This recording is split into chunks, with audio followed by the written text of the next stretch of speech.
నువ్వు మీ వైసీపీ కార్యకర్తలు చొక్కాలు మడత పెడితే మా టీడీపీ కార్యకర్తలు జన సైనికులు ప్రజలు కుర్చీలు మడత పెడతారు.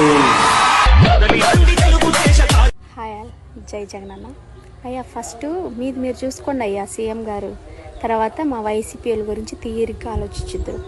అదే మాట ఇప్పుడు కానీ ఎవరైనా జనాలు విన్నారనుకో ఆ కుర్చీని మీకు మడత పెడతారు, జాగ్రత్త. తర్వాత తీరిగ్గా కూర్చొని మీరు మీ జన సైనికులు చెమ్మచక్క ఆడుకోవాలి.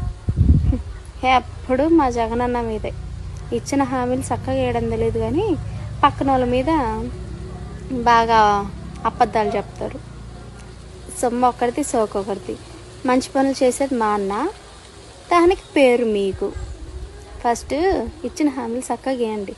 ఆ 15,000 సూపర్ 6 అవన్నీ ఇచ్చాక తర్వాత కుర్చీలన్నా మడత పెట్టుకొని, లేకపోతే మా వైసీపీ వాళ్ళు గుడ్డలు